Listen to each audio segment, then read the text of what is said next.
అంతర్జాతీయ యోగా దినోత్సవం సందర్భంగా అందరికీ శుభాకాంక్షలు తెలియజేస్తూ ఒక పండుగ వాతావరణంలో ప్రపంచవ్యాప్తంగా దాదాపు 200 దేశాలకు పైగా రోజు యోగా దినోత్సవాన్ని జరుపుకుంటా ఉన్నాం. 2014 నరేంద్ర మోడీ గారు ప్రధానమంత్రిగా బాధ్యత చేపట్టిన తర్వాత ఇదే రోజు జూన్ 21న ఐక్యరాజ్యసమితి జనరల్ అసెంబ్లీలో యోగా యొక్క ప్రాధాన్యతను, యోగా యొక్క అవసరాన్ని, యోగా వల్ల జరిగేటువంటి లాభాన్ని, మంచి విషయాలను చెప్పిన తర్వాత ఐక్యరాజ్యసమితి ఈరోజు 21 జూన్ను అంతర్జాతీయ యోగా దినోత్సవంగా ప్రకటించిన తర్వాత 200 దేశాలకు పైగా ఇవాళ ప్రపంచవ్యాప్తంగా ఇవాళ యోగా దినోత్సవం జరుపుకుంటూ ఉన్నాం. యోగా అంటే ఒక సాధనం, దాంతోపాటు మానవత్వాన్ని పరిమళించేటువంటి ఒక ఆయుధం యోగా. ఇవాళ ప్రపంచవ్యాప్తంగా మనం చూస్తున్నాము. దేశాల మధ్య యుద్ధాలు, రష్యా ఉక్రెయిన్ గాని, ఇజ్రాయెల్ ఇరాన్ గాని, దాంతోపాటు పాకిస్తాన్ ప్రేరేపిత ఉగ్రవాదం ప్రపంచవ్యాప్తంగా ఏ విధంగా ఊలిరివాల ఒక ఆందోళనకరంగా పరిస్థితులు ఉన్నాయో, ఒకటి మనుషుల మధ్య వైరుధ్యాలు, దేశాల మధ్య వైరుధ్యాల యొక్క నిర్మూలన కూడా ఈ యోగా ద్వారా సాధ్యం. అటువంటి ప్రాచీన భారతీయ వారసత్వాన్ని ఇవాళ ప్రపంచానికి అందిస్తున్నటువంటి సాధనం యోగా. ఇవాళ ప్రపంచ దేశాలన్నీ కూడా ఇవాళ యోగాను ఆచరించడం నిజంగా మన సనాతన ధర్మాన్ని, మన సంస్కృతి సాంప్రదాయాల యొక్క గొప్పతనాన్ని ఇవాళ ప్రపంచానికి చూపినటువంటి ఒక గొప్ప మహనీయుడు నరేంద్ర మోడీ గారు. ప్రపంచమంతా కూడా ఇలా యోగా సాధన చేస్తుంటే మన దేశంలో దాన్ని నిర్లక్ష్యం చేయడం మంచి పద్ధతి కాదు. ఒకరోజు యోగా చేయడం అంటే ఇది ఒక మ్యారేజ్ డేనో, ఒక పుట్టినరోజో కాదు. ఇది నిరంతరం యోగా సాధన చేయడం ద్వారా వాళ్ళ పోటీ ప్రపంచంలో ఉన్నాం. ఈ పోటీ ప్రపంచంలో బీపీ, షుగర్లతో ఇవాళ ప్రతి ఒక్కరు ఇబ్బంది పడే ప్రమాదం ఉన్నది.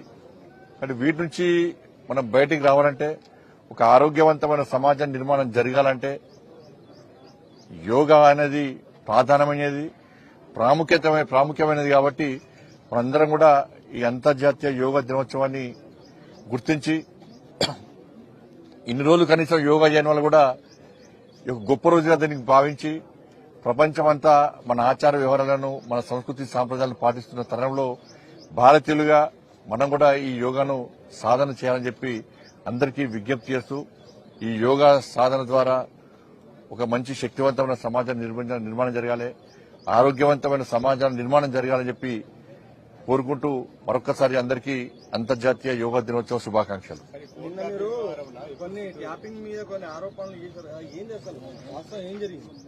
నేను మొదటి నుంచి కూడా ఫోన్ ట్యాపింగ్ విషయంలో అన్ని విషయాలు చెప్తూ వస్తున్నాను. నేను అందరికంటే ముందు ఆరోపణ కూడా చేసిన నేను.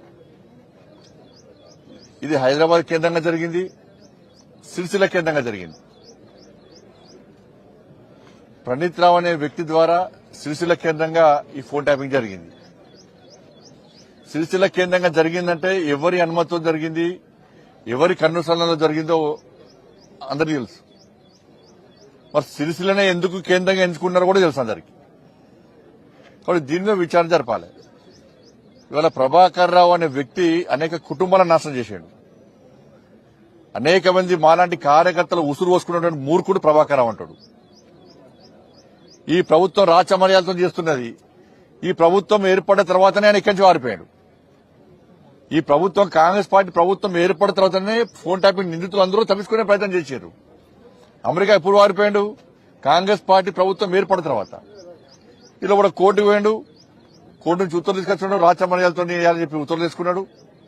కోర్టును గౌరవించాల్సిన బాధ్యత మనకు ఉంది కాబట్టి దానికి అనుగుణంగా తప్పించుకునే ప్రయత్నం చేస్తా ఉన్నాడు.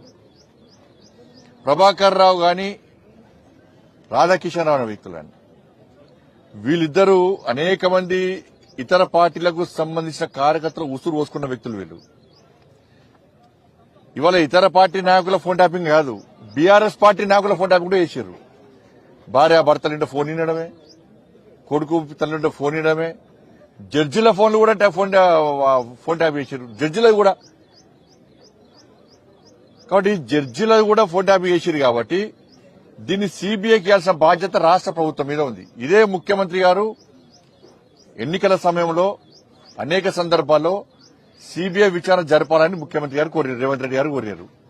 మరి వాళ్ళు ముఖ్యమంత్రి అయ్యారు, ఫోన్ ట్యాప్ విషయంలో విచారణ తూతూ మంత్రంగా సాగుతున్నది.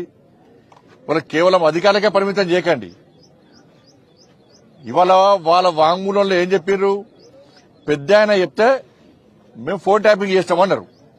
పెద్ద ఆయన ఎవరు? పెద్ద ఆయన కల్వకుంట్ల చంద్రశేఖర్ రావు అని చెప్పి క్లియర్ గా దానిలో వాంగ్మూలంలో స్టేట్మెంట్ లో రికార్డ్ అయి ఉన్నది ఆల్రెడీ.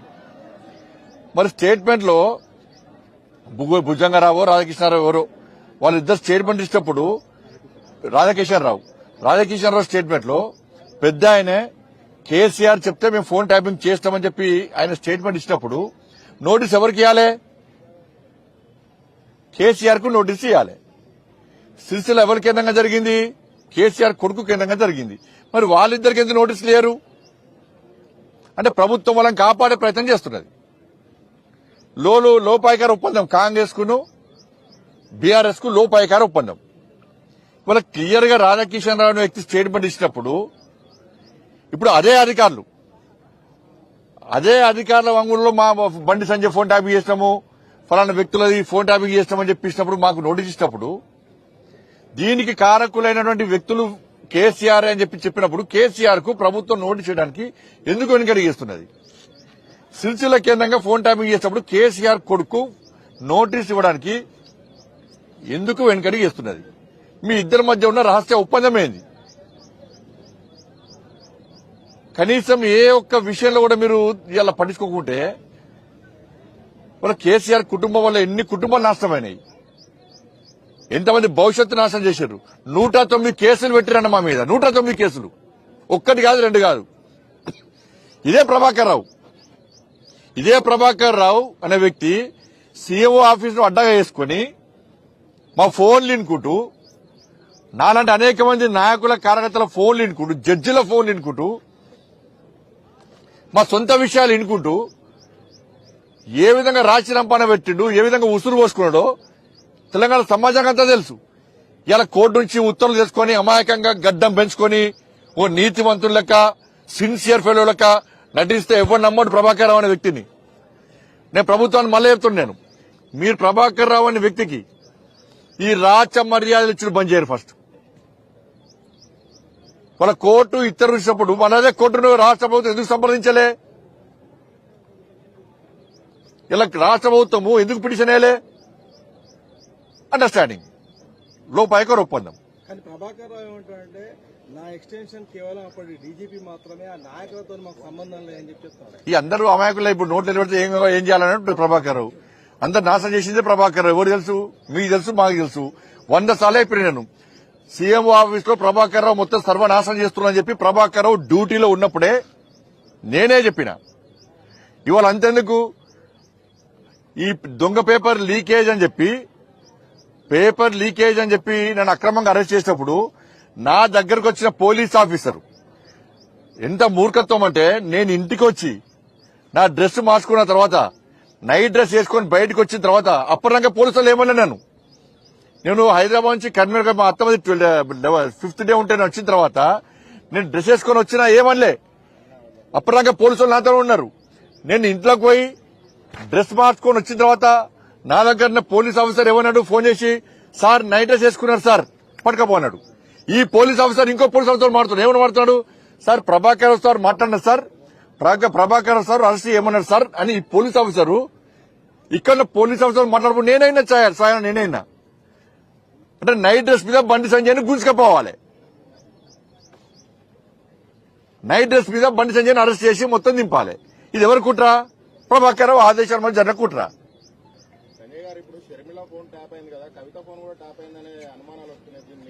అరే నేను సొంత బీఆర్ఎస్ పార్టీ నాయకుల ఫోన్లు కూడా కేసీఆర్ అనేది ఆయనకు అనుమానాలు ఎక్కువ. కేసీఆర్ కు అనుమానం పుట్టినాకనే కేసీఆర్ పుట్టాడు. మీ ట్యాపింగ్ విషయంలో, మీ ఫోన్ ట్యాపింగ్ విషయంలో ప్రధానంగా అంటే ఎవరిని అంటే మీకు ఎప్పుడు ఈ అనుమానం వచ్చింది, తర్వాత ఎవరెవరి ఫోన్లు ట్యాప్ అయ్యాయి? ఇప్పుడు ఫోన్ ట్యాప్ అయిన విషయం అందరికీ తెలుసు. ఇవాళ కేసీఆర్ ప్రభుత్వం రోజు ఎవరన్నా మామూలు కాల్ మీరు మాట్లాడుకున్నారా? రేపు మామూలు కాల్ మీ మీడియా మిత్రులు ఉన్న మామూలు మీ మీడియా యాజమాన్యం మామూలు కాల్ మాట్లాడుకున్నారా? అయితే వాట్సాప్, అయితే సిగ్నల్, అయితే ఫేస్ టైమ్, అంతే తప్ప మీరు వేరే మాట్లాడుకున్నారు? ఎవరు మాట్లాడుకోలేదు. ఫోన్ మాట్లాడుకోవాలంటే భయం. కేసీఆర్ ప్రభుత్వాలు ఫోన్ మాట్లాడుకోవాలంటే భయం. మీరు మాట్లాడుకుని చెప్పండి, మీ కెమెరా మాట్లాడుకున్నారా? భార్యతో మాట్లాడాలన్నా ఫేస్ టైమే, కొడుకుతో మాట్లాడాలన్నా ఫేస్ టైమే, ఇంకెవరైనా ఆఫీసర్తో మాట్లాడాలన్నా ఫేస్ టైమే, లేకుంటే సిగ్నల్, లేకుంటే వాట్సాప్ కాల్. ఆ వాట్సాప్ కాల్ కూడా ట్యాప్ చేసినట. కాబట్టి ఇంత మూర్ఖత్వం జరిగినప్పుడు కాంగ్రెస్ పార్టీ ప్రభుత్వము కేసీఆర్ కొడుకు ఎందుకు నోటీస్ ఇస్తలేదు? రాజా కిషన్ రావు స్టేట్మెంట్ ఇచ్చిన తర్వాత ఎందుకు నోటీస్ ఇస్తలేదు? ప్రభాకర్ రావు అనే వ్యక్తికి రాచ మర్యాద లేంది. దీనికి అంతటి కారణము వీళ్లే. వీళ్ళని కాపాడే ప్రయత్నం కాంగ్రెస్ పార్టీ ప్రభుత్వం చేస్తున్నది. మాకు నోటీస్ చేయడం కాదు, మమ్మల్ని ఈ ఎవిడెన్స్ కోసమో స్టేట్మెంట్ కోసం పిలవడం కాదు. మేము ఇప్పటికీ ఎక్కడికైనా వస్తాం, మేము 100% వస్తాం. మేము రెండు మార్గం తీసుకుపోండి.